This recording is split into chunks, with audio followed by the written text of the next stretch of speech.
Përshëndetje shikues të nderuar, sot jemi në emisionin e dytë me pyetje dhe përgjigje me Orbër Berishën. Përshëndetje, mirë që gjetëm përsëri Orbër. Faleminderit shumë për këto emisione që keni marrë këtë iniciativë, se me të vërtet ne përmes këtyre iniciativave kemi mundësi me shpërndash shumë edukim dhe mirësi tek popullit dhe tek rinia jonë, përmes kompanisë, përmes videove edhe përmes promovimit të këtyre. Faleminderit shumë. Faleminderit edhe jo për juve që patët kohë me nda me neve. I kena 10 pyetje që janë bërë për shikuesve, nëse bën ja kisha nisë. Po, me shumë kënaqësi. Pyetja e parë është, çfarë vlere ka namazi sabat për rinin tonë dhe popullin?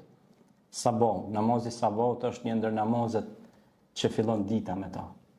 Dhe nëse fillon dita me përmendjen e të madhit Zoti qofshin falë atij, nuk ka ditë më të bekuar se sa me fillu ditën duke falendëruar ata që na ka krijuar. Me të vërtetë namazi i sabat ka vlerë shumë të madhe. Allahu xhaleshanuhu ka thënë në Kur'an: "Wa aqimus salat", faleni namazin. "Inna salata tanha 'anil fahsha'i wal munkar wa la dhikrullahi akbar".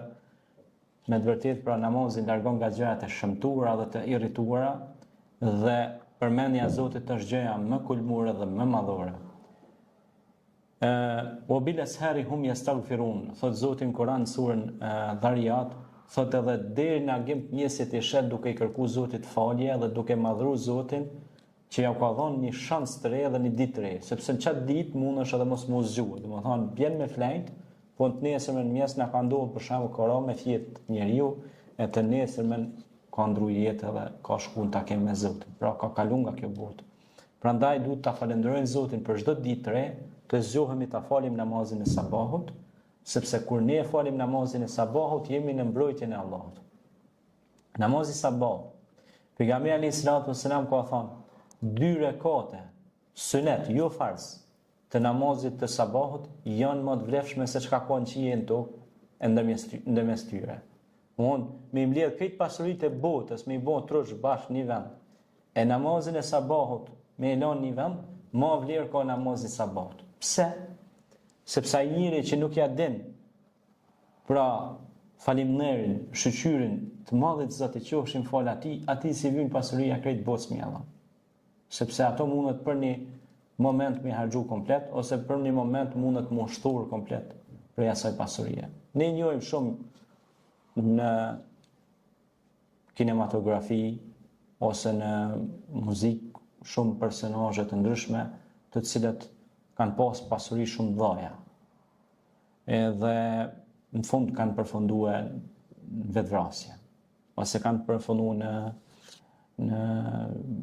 kanë vdek për dozave të drogës ose për gjërave të këqija. Pra përfundimi ju ka orë shumë i keq, i rënd. Pse? Sepse nuk kanë mendu për tjetri, ose mënyra të fitimit ka qenë haram, jo në mënyrë halal, ose do më thonë kanë mendu që veç vetë janë këtë botë edhe ajo smunja e kërkimit tepërt gjërave i ka bo ata me kalu në overdose dhe kanë fillu pra me fantazu dhe me kriju ide të paqena. Prandaj, namazi sabahut e ka rëndësinë për me thonë ty ullu me kom tokë, rri me kom tokë, e mos bë sene çka s'dët me bë. Po çou kthilu, sepse nëse ti zgjohesh e gjithë bota zgjohet. Nuk ka gjë më të rëndë se në popullin tonë, për shembull, që shumë pezëvendsojnë natën me ditën, ose ditën me natën, anasjelltas. Gjumi i natës është gjumi më i mirë e ma. Gjumi i ditës është sikur, për shembull, natën me fjet 1 orë është 1 orë. Ose me fjet ditën i bën sikur i ka flenë 4 fish. Domethënë të rënohet truni, të rënohen pjesët e trupit. Njëri kur quhet domethënë si përhumbun, sepse nuk është program i jetës njeriut, pra edhe në biologjinë se shikojmë, edhe në fushat e shkencës, njeriu është programuar që natën të pushoj e ditën të veproj. bioritmi edhe biologjia e trupit njeriut është e prapor në atë formë. E prandaj është sabaj. Mirë po namaz sabahut është shkencëtarët po dietarët islam dhe ulemoja kanë thonë se janë 2 agime. Është agimi i parë ose ndriçimi i parë edhe ndriçimi i dytë. Ndriçimi i parë është një lloj drite që i ripërtrin krejt qelizat e rruzat e gjakut tek njeriu. Edhe nëse të kap që ndriçimi i parë, kur ti çohesh me fal sabahin, me thon Zotit faleminderit për çdo të mirë që më ke dhënë, pra atëherë njeriu është më i kthjellët. Agimi i dytë e përjetojnë thuajse të gjithë njerëzit, kur lind dielli, domethënë krejt zgjohen, kurse agimin e parë e përjetojnë vetëm kokat e zgjuta. Nëse shkojmë në Shtetet e Bashkuara të Amerikës ose në vende në zhvillim, njerëzit atje zgjohen shumë herët. Unë kam pas rastin të punoj në Zvicër si imam xhamie në Basel para ndoshta 15 vitesh. Edhe zgjohesha dikun 4 mjesit, edhe lexojsha libra, i përgatitesha ligjëratat, mësimet për nxënësit, të mësoj, rrija në bibliotekë të xhamisë, edhe i mësoja nxënësit edhe në gjuhën shqipe, po edhe xhamatit i marrësha ligjëratën në gjuhën shqipe. I tregoja për traditat e kombit tonë, por edhe i tregoja edhe për besimin e tyre në gjuhën shqipe. Kur zgjohesha pra dilsha në tavernën ose në pjesën e balkonit ku zakonisht ishte një pamje nga mali dhe poshtë ishin disa zyre. Ishin zyre të punës, kishte kompani të IT-ve, kishte kompani të bizneseve, fabrikave, mini fabrikave, në rrugën Orisal Strasse, ose të rrugën e Basel, qyteti i Baselit. Dhe unë mësova shumë nga ajo lagje dhe nga ajo rrugë dhe nga ajo zonë. Mësova shumë gjëra të bukura. Mësova se ata zgjohen shumë herët dhe të gjithë i kishin në përzyre dhe në për mini fabrikat e tyre. Pra në 5 mjesit ata i kishin në fabrika dhe në zyret e tyre duke punu edhe duke qenë dhe me la përshtypje edhe një gjë tjetër se ata kur shkonin në zyre veshnin rroba shumë të pastërta dhe të bukura, sepse njeriu duhet ta majë edhe ambientin pastërt ku punon dhe ku vepron, kurse ata që ishin punëtorët e mini fabrika veshnin tesha shumë origjinale, por dhe këpust nga hekuri dhe ato kasketat në kry, kapelet e hekurit për shkak të sigurisë në punë. Pra varësisht nga detyra që kishin, gjithë cili kishte uniformën e vet, por edhe çohej herët dhe respektonte orarin e punës. E pastaj ne themi pse zbahemi si Zvicra, si popull. Ata zgjohen herët. Ndoshta ata se falin sabahin, por ata çohen herët edhe fillojnë me punën. Ata varësisht nga besimi që kanë, pra prapse prap ata fillojnë me punën dhe i përkushtohen punës. Shikoni pra sa e rëndësishme është që të falet namazi sabahut dhe të fillosh punën në cilën je i thirrur, sepse namazi sabahut të jep energji pozitive, të jep emocion të mirë që ti të kalosh mirë edhe në ambientet e punës, qoftë fabrik, qoftë zyre, qoftë kudo që punoni në çdo porë dhe sferë të jetës. Faleminderit shumë. Faleminderit. Pyetja tjetër është sa po respektojnë prindrit dhe të moshuarit? Pyetje me shumë vend edhe me shumë që nuk mundet as një kohë me bë arkaike këtë pyetje të vjetër ose nuk mundet kur me kon anakronike jashtë kohë. Prindrit janë bekim pe Allahut, Zotit Madh. Prindrit sot fatkeqësisht kanë fillu mos mu respektu sa duhet. E them fatkeqësisht. Nuk them se s'ka fëmijë që nuk i respektojnë prindrit, po ka edhe pe aty në fëmijë. Se unë pa i them fëmijë se gjithë jetën ti ke me mjet fëmijë ose unë kam me mjet fëmijë që aty në prindërve. Edhe nëse unë rritem, ata janë gjallë, akoma ata janë prindët e mi. Mirë po, prindrit dhe të moshuarit sot, unë mendoj ne si ligjërues, po edhe si mësues, po edhe si edukator, ne duhet flasim më shumë për edukimin, domethënë të fëmijëve, që çata fëmijë të respektojnë prindrit. Po edhe prindrit të mësojmë se si me eduku fëmijët, sepse ata një ditë do të bëhen prindër edhe ata fëmijë. Prandaj pejgamberi alayhis salatu wassalam tha bu'ithtu li utammima makarim al-akhlaq, kam ardha me përsos moralin, edukatën mes jush. Pra me qenë njerëz të edukuar. Prandaj ata njerëz që janë të edukuar respektojnë edhe nënën dhe babën. Zoti ka thënë Kur'an. Zoti ka thënë Kur'an me urdhën të prerë. Wa qada rabbuka alla iyyahu bil walidaini ihsana. Zoti ka dhënë urdhën të prerë, fill mas besimit në Allahin, fill mas besimit në Zotin, do të mu respektu nëna dhe baba. Ka thonë vesh një rast nuk bën me respektu nënën e babën. Cili ja Rasulullah? Ka thonë kur thot nëna e baba shka adhurua një statuju, se një zot tjetër. Mi vonë Zotit shok, do të mu nënë mi thonë babë se nësë këthillu, se une e adhurej vesh një zot. Në rastet tjera, do të mu nënë mirë, mi ndëgju fjallën e prindrit edhe të babës edhe të nënës.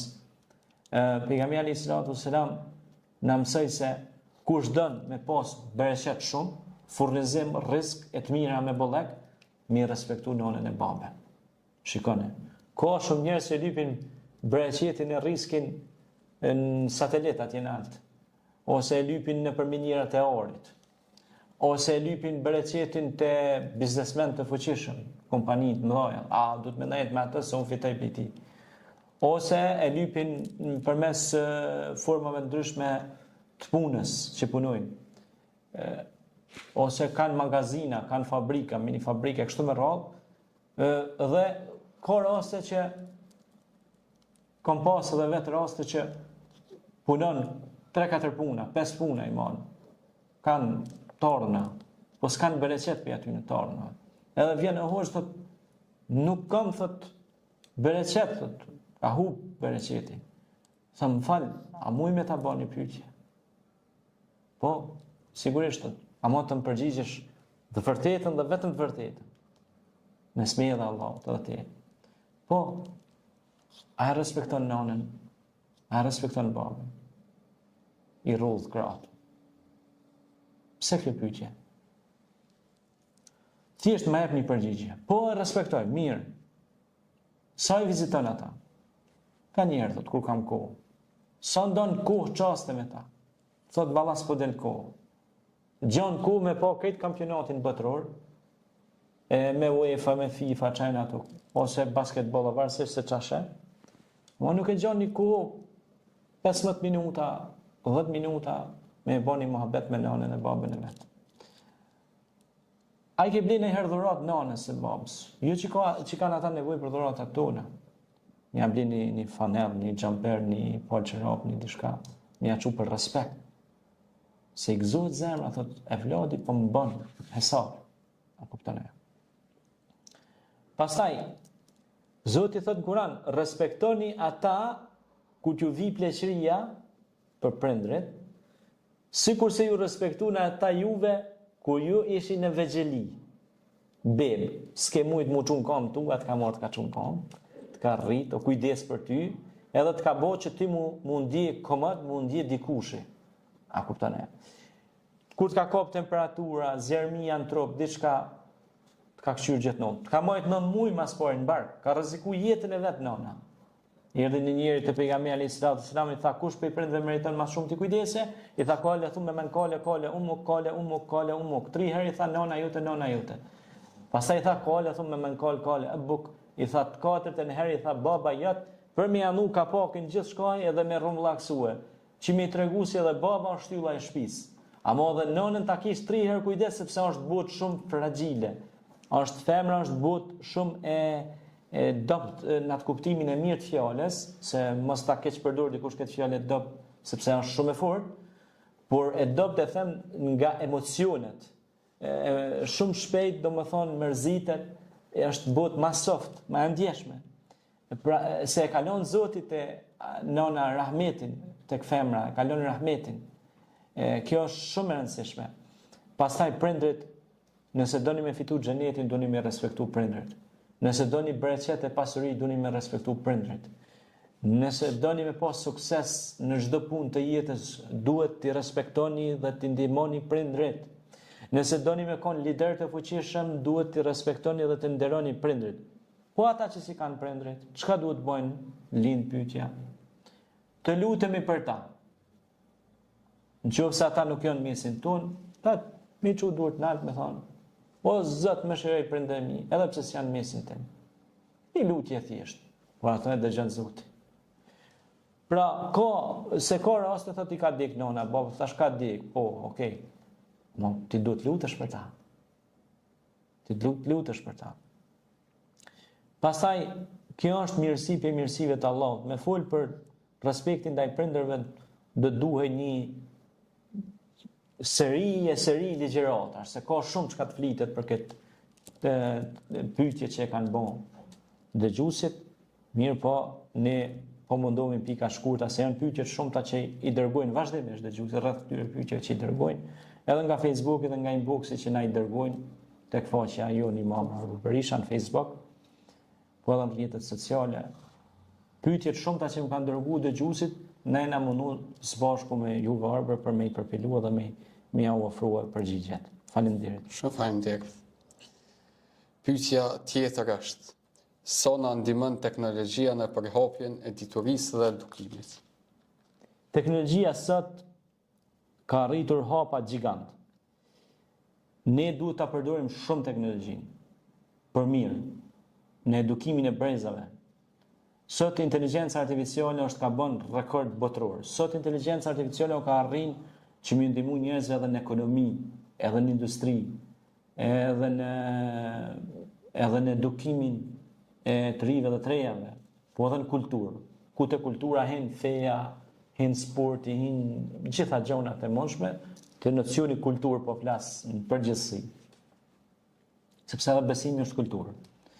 Dhe teknologjia sot është të e mundësu një gjonë shumë gjigande, për shkak se ne këtu e mojmë një ligjërat në televizion, dhe kjo ligjërat mundet më pa pej 3 milion vetëve, ose 10 milion vetë mujnë me pa, këtë ligjërat. Për që aty në 10 milion vetëve, si kur 10.000 veta me ngu këtë ligjërat seriozisht, për shembull respektin ndaj prindërve, këtë që ta fëmijë që janë konë që si kanë respektu prindrit, kur të ndëgjojnë këtë fjalim, bëhen të dashtën me prindrit, pra ne kemi shkaktu efekt të masa. Përmes kuj? Përmes teknologjisë. Ose, na kanë dëgjue duke full për dashurin ndaj librit, ose dashurin ndaj zanatit, ose fakultetit. Ka shumë që e kanë lënë fakultetin gjyst, ose s'kanë regjistru zanatas, janë krejt out, si thonë. Qëse na vazhdimisht ju rikujtojmë aty ne, sepse dhe Zoti thot Kur'an, përkujto se përkujtimi ju bën dobi besimtarëve, atyre që besojnë. Por dhe aty në mos besuesve ne ja u çojmë një mesazh që t'i kthejmë në kampin e besuesve. Po aty në që janë besues i forcojmë edhe më shumë në mesazhet që ne ja u përcjellim. Pra shikoni sa ndikim të madh ka teknologjia dhe media tek masa, tek njerëzit. Prandaj është shumë e rëndësishme përmes pyetjeve përgjigjeve, përmes emisioneve edukative, përmes dokumentareve dhe punëve që i bëni edhe ju si të ri me teknologji, me punën që i bëni, ka shumë rëndësi të madhe sepse ju mund ta ndryshoni jetën e njerëzve për mirë. Edhe ju mund ta lehtësoni pra jetën e njerëzve. Imagjinoni zbulusi i aeroplanit, si ka qenë rahmeti pa shpirti, Molla Hasan Masurica, me pasojnë vëllezërit Rajt, me finalizim komplet. Imagjinoni se kanë shkurtuar pra udhëtimin tek njerëzit që ti mundesh me shku për një orë gjys ose maksimum 2 orë mundesh me shku midis Berni ose Zyrich, ose në Rom, ose një qytet zhvilluar. I merr informacionet, e kryen çat ditë një studim edhe kthehesh nesër prapë me aeroplan në shtëpinë tënde. Pra shikoni çfarë teknikash kanë ardhur, ose ti para këtij laptopi këtu mundesh me çu një kërkesë një kompanie gjigante ose një akademie gjigante, nëse ti e përpilon bukur dhe mirë dhe ke një ekip dhe skuadër të fuqishme mbrapa vetes, ata mund të përgjigjen pozitivisht kërkesës tuaj. Nëse ajo miratohet si kërkesë, mund ta ndryshojë jetën e krejt fshatit tënd ose krejt qytetit tënd një kërkesë që ti e bën. Sepse ata mund ta marrin seriozisht kërkesën tonë. Për shembull, ti e bën një kërkesë, ju lutem, ne kemi nevojë për disa shkolla në fshatin tonë. Ka mungesë shkollave. Kemi mungesë për ura, për këtë, për atë. Edhe në bashkëpunim me aktorët vendor, lokal dhe publik, privat u publik, ti mundesh me arrit me nxit debate që aty ku ka analfabetizëm mu kthye dituria, që aty ku ka ngecje pra pambeturi përmes teknologjisë me sjell pra që me ndërtue. Ne kemi raste që rrjetet sociale dhe teknologjia kanë ndikuar në një fshat që s'ka pas bibliotek, janë çu njerëz mbi baza vullnetare, kanë dhënë donacione, kanë pru libra e kanë ndërtuar bibliotekën e fshatit. E sot shumë të ri lexojnë aty. Ose ka raste që s'kan pas kompjutera, na mund të bëjmë shkak për shkak si kompani me ngrit një apel, një kërkesë në një fshat, ne si kompani marrim iniciativën që më dhurue 10 kompjutera në një shkollë, në një fshat diku të humbur. Edhe a dini çfarë bekimi i madh është me ia çuar ata kompjutera atyre nxënësve ose studentëve, sepse ata mund të mësojnë shumë gjëra, mund të mësojnë gjuhë të huaja, mund të mësojnë teknikat më të reja dhe mund të krijojnë ide që e rregullojnë jetën e njeriu. Prandaj kjo ka shumë rëndësi që ligjërimet tona, mësimet, edukata, shkenca, dituria që kemi lexuar me mijëra libra që kemi lexuar në jetën tonë, seminare, konferenca, me nda me të tjerët dhe me shpërnda diturinë. Sepse edhe pejgamberi selam tha, transmetoni për me qoftë edhe një ajet kuranor, qoftë edhe një diçka shumë të vogël, shpërndane sepse ka bekim të madh te Zoti. Më i miri për ju është ai që e din Kur'anin dhe mëson ato të tjerëve. Pra, gjithmonë i ka thirrë njerëzit që kanë pas dituri, më ia mësua të tjerëve diturinë, jo me majt vesh për veti, sepse ajo është egoizëm. Shumë faleminderit. Faleminderit.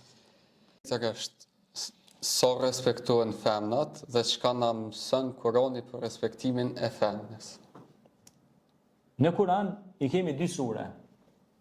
Është surja Nisa, që është surja e femrës ose e gruas, surja e grave. Edhe ke suren Mejrem, që është nëna e ndershme e Isait alayhis salam. Aq shumë flet Kurani për respektin ndaj femrës,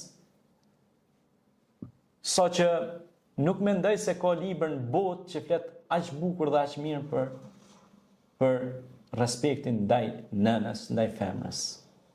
Ku e tregon rastin e Mejremës si një nën e ndershme që duhet ta kenë shembull çdo femër në botë që të akuzohet nga gjitha palët e asaj kohe dhe ajo të rris besnike ndaj besimit vet dhe në fund foshnja Isa i beb do të flasë, është prej mrekullive të Allahut, që do thot mos ma shani nënën teme, se unë kam ardhur me librin e Zotit, me kumtue lajmin e mirë. Prandaj, femra, po ashtu dhe pejgamberi sallallahu alaihi wasallam thot se xheneti gjendet tek nënat të tona, tek femrat. Pejgamberi sallallahu alaihi wasallam e ka pas çik Fatimën. Fatimja ka qenë çika e Muhamedit alayhis salam. Muhamedi alayhis salam ka qenë i dërguar i Zotit. Du ta tregoj një ngjarje që është me të vërtet emocionale. Për me tregu sa na i respektojmë femrat si besimtarë, si musliman. Edhe Islami sa i respekton besimi ju. Se ne kemi shembull Muhamedit alayhis salam si i dërguar dhe vulet të gjithë të dërguarve. Muhamedi alayhis salam, dhe të dëgjojnë të gjithë të shikuesit këtu, ja ka ndërtuar shtëpinë çikës vet. Pra ja ka ndërtuar shtëpinë çikës vet. Edhe a di ku ja ka ndërtuar? Si me thon tash, shtëpia e pejgamberit këtu, e ma përballë ja ka ndërtuar shtëpinë çikës vet. Vet Muhamedi alayhis salam. Dhe kur e pyetën Resulullah sallallahu alaihi wasallam, o i dërguar i Zotit, pse ja ke ndërtuar shtëpinë çikës tu përballë?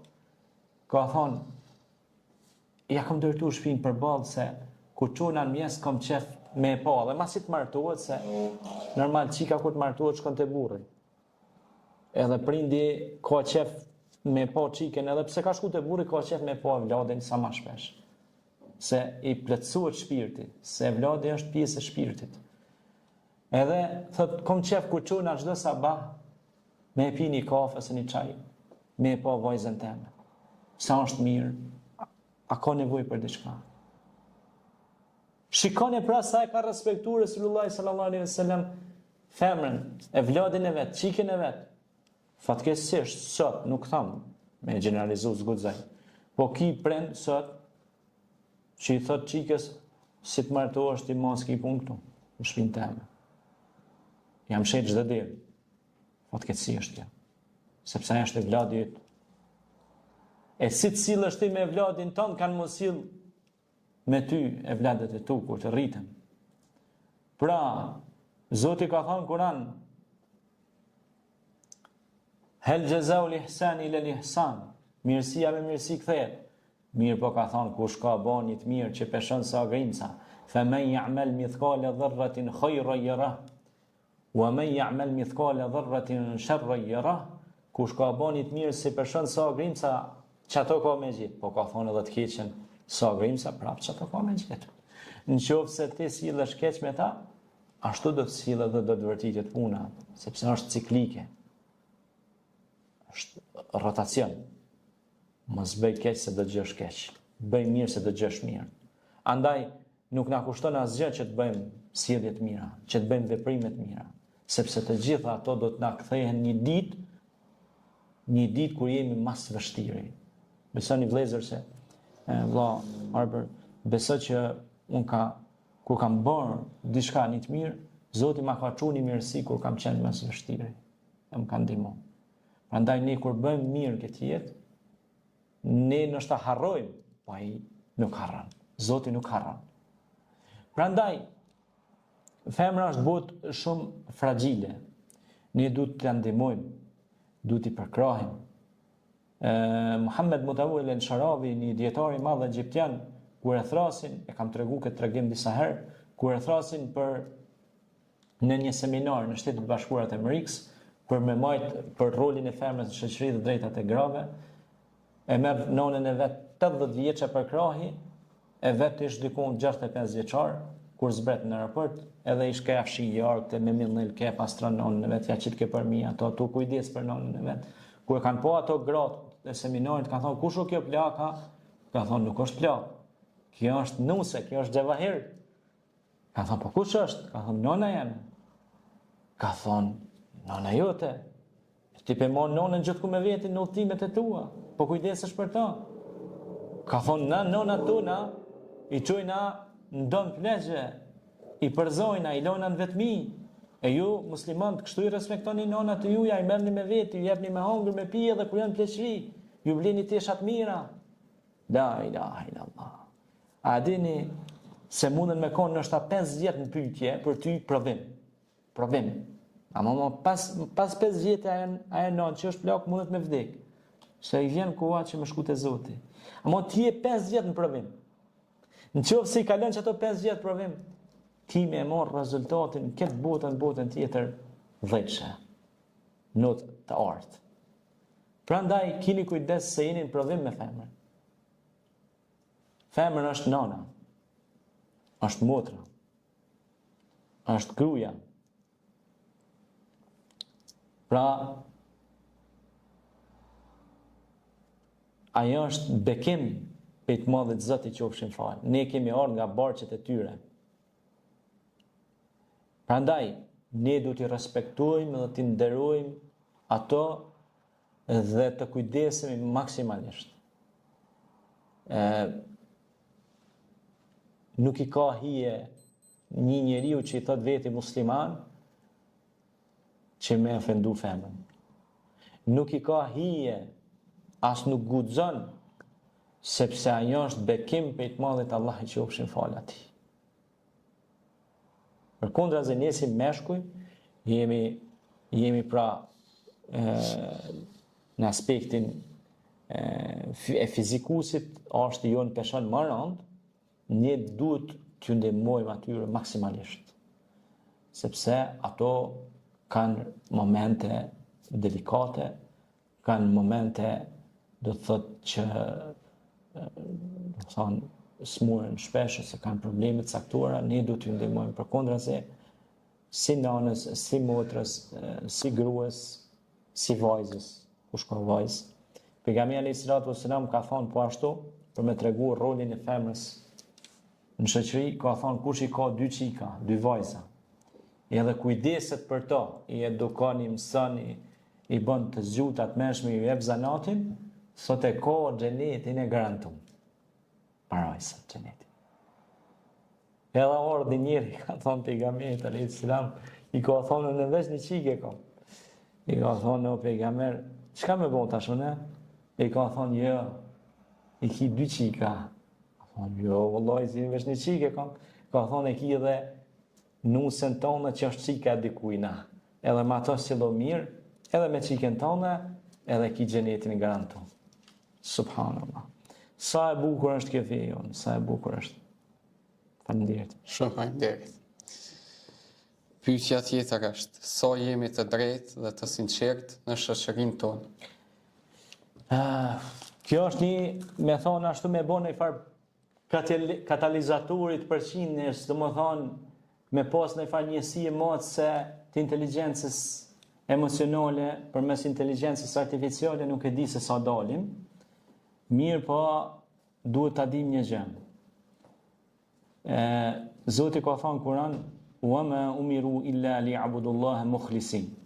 Nuk janë të urdhëruar për tjetër veç se duke qenë të sinqert. Pra, Zoti na ka urdhëruar me konë shumë sinqert dhe me konë drejt. Ama është e vështirë në këtë shoqëri që jesh shumë i sinqert dhe i drejt. Është shumë e vështirë, por është e mundshme.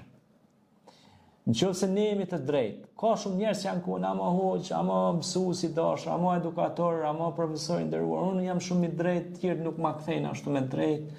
Unë po bëj mirë, po ata s'po ma kthejnë me të mirë, po ma kthejnë me të keq, e kështu me radhë. Rregull. Ti a do më bësh ata? Zoti thot Kur'an. Mos i krahasoni pra pa besimtarët me besimtarët. Ç'është me ju si gjikoni ashtu? Pra mos i shtini i thes edhe të drejtit me të padrejtit. Pastaj, padrejtësia do të jetë errësirë në këtë botë dhe në botën tjetër. Zoti ka thënë Kur'an, inna Allaha ya'muru bil 'adl. Zoti urdhëron drejtësi, me qenë të drejtë. Omeri radiallahu anhu ka thënë, drejtësia është themeli një shteti. Nëse ti bën pa drejtësi, pa marrë parasysh çfarë autoriteti ke në shoqëri, pa marrë parasysh gradat që ti posedon, ka me të kthyt e vlat të tu.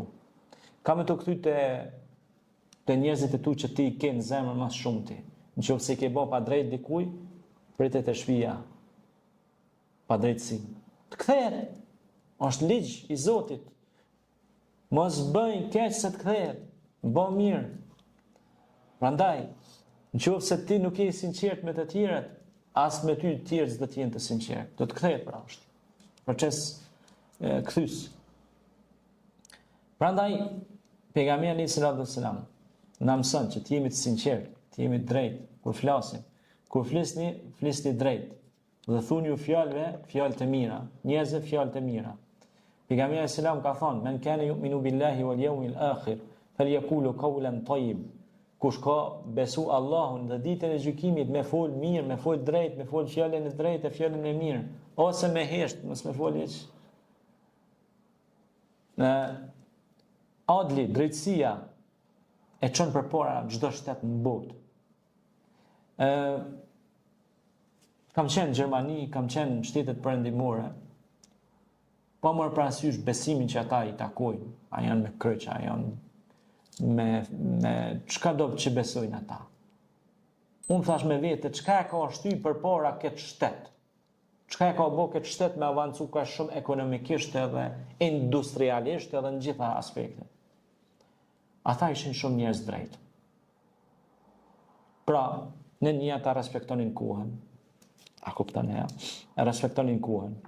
E respektonin orarin e punës. E respektonin punëtorin. Po nuk do të thotë që nuk kanë deficit tek familja, tek prindrit, tek baba, tek nana. Kanë probleme familjare shumë ata. Kanë probleme shumë të familjare. Mirë po, të çështja e punës, të çështja e menaxhimit të kohës, të çështja e shtetit, të çështja mos me ta hangër hakin, ty as mua as një punëtori nuk ta han kurrë brenda botë hakin s'ta han. Edhe punojnë shumë korrekt janë ata, janë shumë të drejtë. Biles, kur ti e thu të vërtetën dhe drejtën, ata të përkrahin edhe më shumë. Nëse ti gënjen, ata e dinë më njëherë që ti po gënjen edhe të përzojnë komplet. Kështu që nëse ti e flet vërtetën, qoftë ajo ndoshta edhe kundër ti, ata përkundrazi thonë ti je një i drejtë, edhe pse është kundër ti, na do të përkrohemi ti, që ta zgjidhim problemin. Kurse na këtu nëse e flasim drejtën, o gjet kush e ka bërë gabimin. Aty koke vlia, koke melek. Ti koke pa gjinoha. Nëse ai ka bërë një gjina, ka zot drejt, unë e kam bërë gjina. Allah më fal. Ja kërkon halallën e tjetër. Thot, ty do të ndeshkojmë. Ma gjeni metodë me false, ose gjeni metodë zgjidhëse problemit. Sepse të kërkojsh falje është trimëri. Ama të mos kërkosh falje është burracakëri. Burrat e vërtet kërkojnë falje. Sepse Allah është falës. Inna Allah yaghfiru dhunuba jamia. Zoti thot unë ju falje shumë. Hajdeni me drejtësi, hajdeni me sinqeritet te unë kom jam falë. Ama në qoftë se na veprojmë të kundërtën, atëherë nuk do të kemi hajër, mirësi. Vetëm do t'ja çelim derën e varfërisë vetes tonë. Prandaj nëse jemi të drejtë, jemi korrekt, jemi të sinqertë ndaj njëri tjetrit, Zoti kurrë s'ka me na humbë. Ka me të dhonë bereqet në këtë jetë, edhe ka me të dhonë xhenetin në botën tjetër. Faleminderit juve. Pyetja tjetër është, shfaqja e Dejxhallit është prej shenjave të mëdha të kiametit? Dejxhalli, Mesihu Dejxhal. Po, është prej shenjave të mëdha të kiametit. Në hadithin e Temimit Darit, një ashab, shok i Resulullahit sallallahu alaihi wasallam, tregon se kur shfaqet Dejxhalli do ketë trazira të mëdha në tokë. Në ballën e tij shkruan kafir, pa besimtar. E dallojnë besimtarët. Pejgamberi alayhis salam ka thënë, është mirë të lexohet surja Kehf, që të mbrojmë prej mashtrimeve të Dejxhallit. Ai u thot njerëzve, unë jam Zoti. Zoti na ruaj. Ai thot shikoni shiun, unë e shej shiun, ai shon shiun. Thuhet se një djalosh besimtar do ta sfidoj në atë kohë kur vjen. E do i thot, unë e thot, jam Zoti, ai ka me thonë, ti e kafir, ti pa besimtar. Edhe, ai ka me thonë, unë ta mundsoj ujt me mjalt, ujt me lumin me mjalt, lumin me tamen, lumin me zjerm. Edhe i ka thonë, ku ka shku te lumi me zjerm, i ka dal me mjalt. Pra, gjithmonë ka rrejt. Pra, Dejxhalli është rancak, gënjeshtar, kezab. Është qërë, është i kuq më ndukje më pa, sepse këto thuhet e ka pa një ashab, një shok i Resulullahit sallallahu alaihi wasallam në një ishull, se thuhet është i lidhur diku në një ishull. Edhe ai kur ka ardhur, se këto tingëllojnë pak si mite dhe legjenda, po këto janë realitet, sepse janë çka ka thënë pejgamberi alayhis salam në hadithet e transmetuara me transmetim dhe senet sakt. Transmetuar, zinxhiri transmetuese. Njerëz që kanë besueshëm që e kanë transmetuar këtë akhbar, këtë lajm. Edhe i ka treguar një sahab pejgamberit alayhis salam, kështu jam kanë një ishull dhe kanë pa një person të lidhur në zinxhir në pranga, e ka pas një sy çal, on duke kuq me flok, domethënë si kaçorrele, edhe i ka thonë e ke pa Dejxhallin. E i ka thonë nuk ka me ardh kiameti, s'ka me ardh kiameti derisa nuk do të shfaqet Dejxhalli. Dejxhalli ka me bon trazira në dha. Ka me më munduar njerëzit me shtin rrugë gabume, me ju thonë aty në që është Zoti. Edhe ka me përdor metoda diabolike, satanike. Ka me mundu me kriju shoqëri satanistësh. Edhe sot kemë shoqëri satanistësh. Tri që mendojnë, besojnë koflertin, runa Zot.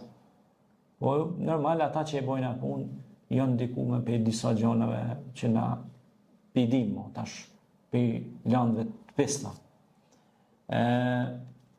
Dejxhalli është prapë i shenjave të mëdha të kiametit.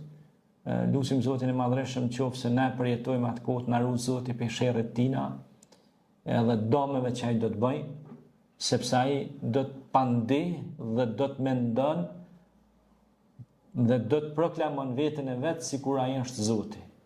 Mi rrejt njerëzit pra me thonë unë jam Zoti, besom në mua. Runa Zot. runa zot pe këtij monstrumi. Dhe kjo është për shenjave shumë mëdha të kiametit. Kur të vinë shenjat e mëdha të kiametit, bota është në prag të përfundimit të saj. Shumë faleminderit. Leqë. Pyetja tjetër është, çka i këshillon rinin? Rinin, sidomos sot i këshilloj që të lexojnë më shumë libra, që të përfundojnë sa më shumë kurse trajnimi për zanate të ndryshme, për shembull për dizajn grafik, për digital marketing, për mjekësi, për pse jo dhe botanik, sepse sot ka nevojë për shembull të kemi ushqime të dobishme, për teknologji ushqimore. Mos të fokusohen vetëm një zanat, për shembull bëhet ton avokata ose bëhet ton ekonomista. Shikoni edhe pak profesione të tjera, se dhe ato kanë shumë rëndësi të madhe tek na si shoqëri. Pastaj, mos e hupni kohën tënë ditën e lumë në TikTok ose në rrjetet sociale. Mundoni bile një orë në ditë me lexue libra, se libra është më i shnetshëm për trunin. Se teknologjia ka rreze. Ti arbre e din se vjen nga shkencat. Rrezet janë shumë dëmtuese për trurin e njeriut. Kështu që kur dëmtuar truri i njeriut, atëherë njeriu nuk funksionon truri si duhet, atëherë ai nuk është i aftë të dallojë gjërat, diferencimin e gjërave. Prandaj duhet do kohë edhe për lexim praktik, të prekshëm që i prek dora, se është frekuenca e ndjeshmërisë është më e madhe dhe ndikon trurin e njerit më shumë. Pastaj, të merren edhe me sporte, pra të luajnë futboll, basketbol, ping-pong ose lojna të ndryshme, jo me tepru, po ta ndajnë një orar caktuar, sepse sporti është gjë shumë pozitive për shëndetin e njeriu. Vetë pejgamberi alayhis salam ka thënë, mësoni të rrit me nëtu mirë, me qenë nëtar të shpejt, natë me ditë. Mësoni me gjujt me shixhet, sepse zhvillohen durët. Zhvillohet inteligjenca. Pra, me lexu libra, u mor me sport, pastaj, normal, obliguese është me respektu prindrit, pastaj, me respektue qytetin, fshatin ku ndodhen, mos me nxan rrugën vend e pa vend, mos me ngrit zonin shumë lart, se dikush mundet me konto flajt, në rrugë publike, në ambiente publike, mos me fol të madhe se shqetëson njerëzit. Pejgamberi alayhis salam kur i ka pa dashokët vet në rrugë, ashab, i ka thonë jep ja një hakin rrugës. Ka thonë ata shka mi edhe në hakin rrugës. Janë nalë kanë menu. Ka thonë respektone vendin kur je publik dhe privat. Në rrugë është ambient publik. Kalojnë grashtat zona, kalojnë fëmijë, kalojnë smur, kështu me radhë. Kalojnë njerëz që kanë probleme me zemrën, nëse ti bërtet shumë ajo ndikon tek zemra e njeriu. Veshit. Ka njerëz që janë, domethënë, duhet me ditë që shkafit mi ia dhon hakun e vet. Pastaj nëse e shen një therr në rrugë, një gur, largo pe rrugën. Çdo i ri mundet. Për shembull nëse e shet do bërllok në rrugë, unë ose ti. Jo vetë merr kush e ka gjuhë. Jo, nëse ti e shet që s'është e marr kurkush, merret ti çitet e konta për rrugës. Nuk kushton kur gjë. Ambienti i pastër ndikon edhe tek mendja juaj, ndikon edhe tek shëndeti publik. Prandaj të rritë sot, pastaj, të rritë sot le ta përdorin teknologjinë për punë të mira. Nëse e shohin një ligjërat të mirë, një mësim, një edukim, një shkencë, një diçka që e çon përpara vendin tonë, adhëun tonë, shtetin tonë, ta bëjnë share, ta shpërndajnë. Nëse e shohin promovimin e një libri që flet për shkencë, për kulturë, për historinë e vendit tonë, bëje share, shpërndaje. Nëse dëgjojnë një ligjërat që flitet për edukimin e fëmijëve, shpërndaje. Nëse e shohim një diskurs, një tematik që flet me i dash nonën e babën, shpërndaje. Me i dash adhëun, shpërndaje. Me respektue shtetin, adhëun ku jena, shpërndaje. Pra natë si të rritë duhet më konë promotor, ndihmëtar, ndihmues të punëve të mira. Kjo është. Faleminderit. Pyetja tjetër është, përgojimi është i theksuar të ne si shoqëri dhe si duhet evituar? Përgojimi është vesë shumë i shëmtuar. Pejgamberi alayhis salam ka thënë, "Lan tadkhulul janna an-nama." S'ka me hyn xhenet ai që bën fjalë, end fjalë. Përgojimi tek disa vende të ne, nuk po tham tash varësisht nga rajonet e ndryshme, është në disa vende shumë i theksuar. Zakonisht me përgojim mirën edhe njerëzit që i kanë punët e veta në posturit. Më thonë që punët e veta i kanë lënë kur kun heq, merren me punët e hallkut. Valla, filani, kish vë pare, filani, kështu. Po ti ku ke jetë? Ku jeti? Ku është kuha jote? Pse merresh me tjerë? Shkencëtarët e mëdhenj botror thonë kështu. Mendjet e vogla merren me thashë theme, boni filani fisteki. Mendjet e mëdha merren me ide. Mendjet e ngritura merren me inovacion, me zbulime, me bashkëpunim për me bën gjëra të mira së bashku në ekip. Se mendjet e vogla, filani, fisteki, mendjet të varfra quhen ato ndryshe. Gibeti, pejgamberi alayhis salam për përgojimin ka thënë, e ka pa pejgamberi një kafshë, cofun aty, kishte ngordh, ai vinte era, kishte epidemi. E u thot shok vet, a kishe dashur me hongër për asaj kalpsinë aty, për asaj me smuni aty. Kanë hap syt, jo, asnjë kanë thonë s'guxojnë me hongër na për asaj. E ka thonë kështu është ai që i përgojon vllaun ose motrën ose dikot vetin. Si me hongër për asaj kalpsinë. Sa e rëndë është ajo.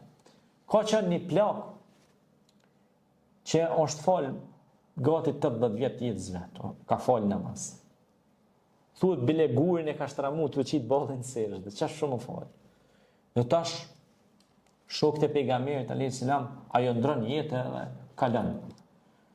I thonë shokët, o pejgamberi Zotit, ajo falë shumë, e kena po që ju përkushtu Zotit shumë ajo plak.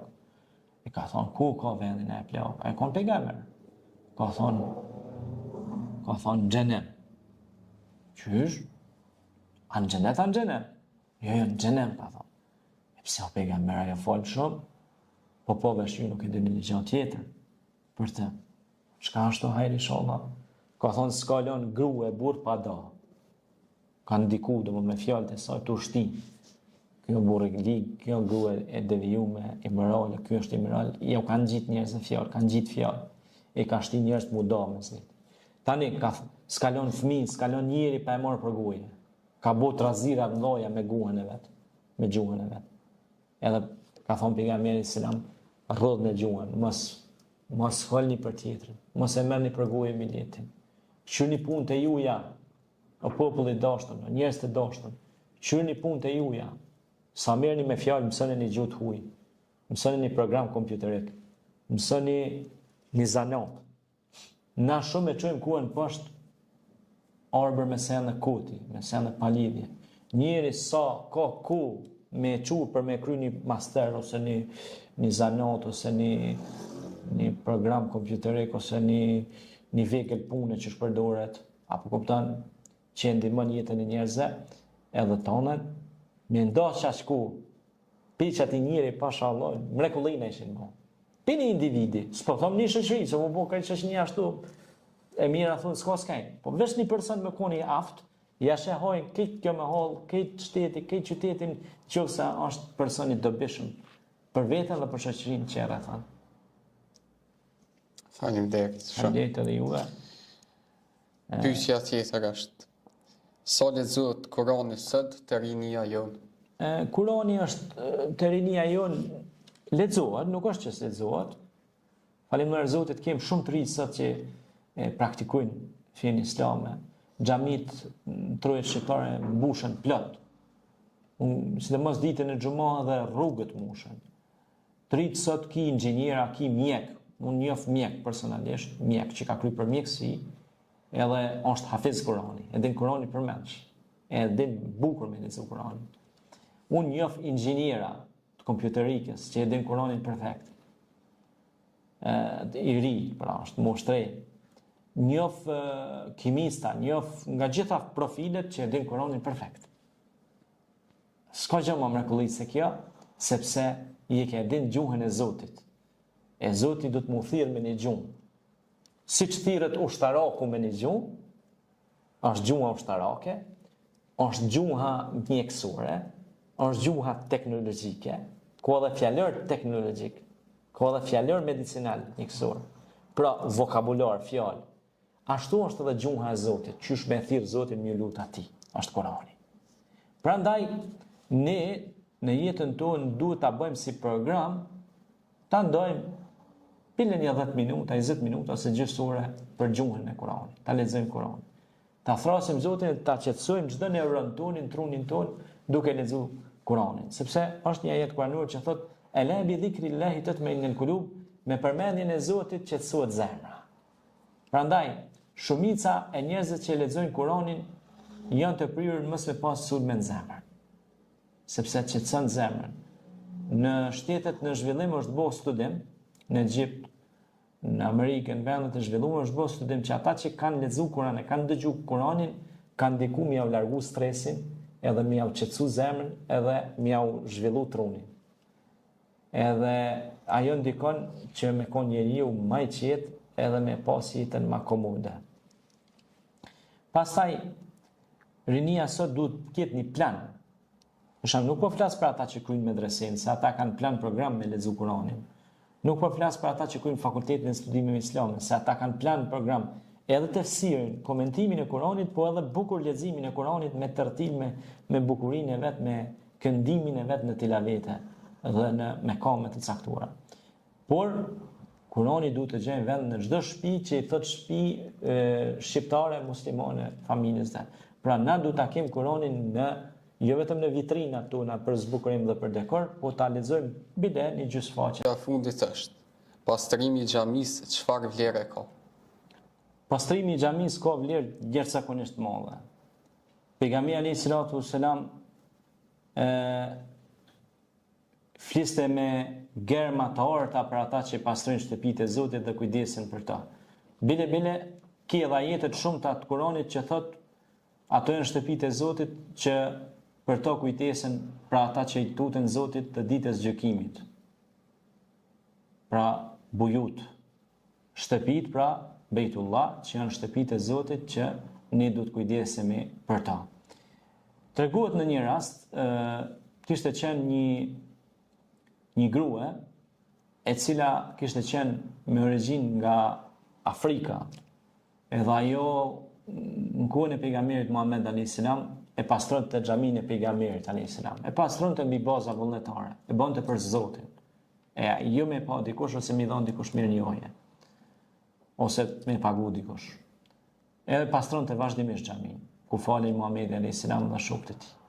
Një ditë për ditësh pejgamberi hedh shikimin dhe xhamia ishte bon pak pa pastruar dhe nuk e sheh më atë zonjën.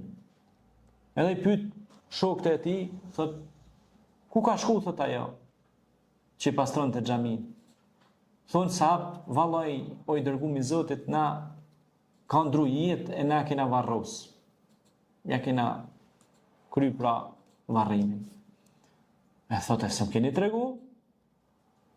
Thot, jo. Allahu thot, jo vëzoft. Më tregoni shpejt ku ka varën e ajo. Edhe ka shkue të varë i saj, edhe i ka ngrit dur dhe ka është lut pejgamberi alayhis salam, pejgamberi i Zotit është lut për atë grua. Edhe ka thonë o Zot, bëje për banorëve të xhenetit. Çfarë? A dini sa e madhe është sepse ti pe pastron një vend që ku ka me qit ballin dikush për Zotin e me lut Zotit. Me ka ndodhur vetë personalisht, po edhe shok që kemi biseduar me ta kur kemi shku ne kemi pastruar vullnetarisht një xhami në një fshat ose qytet ose kudo që kemi shku kemi pastruar një xhami me baza vullnetare. Na ka ndodhur mbrapa disa mirësi dhe disa begati për Allahut, shumë mëdha që nuk mund t'i përshkruaj. S'kam fjalë që t'i përshkruaj. Ka shku dita mbar, na ka shku punë të marr, ka shku gjithçka mbar. Sepse çdo shibel që ti hjek për shtëpisë Zotit e pastron, ki sevape. Sa ty falen njerëz, aty përmendet Zoti. Mu kujdes për shtëpitë e Zotit është mrekulli.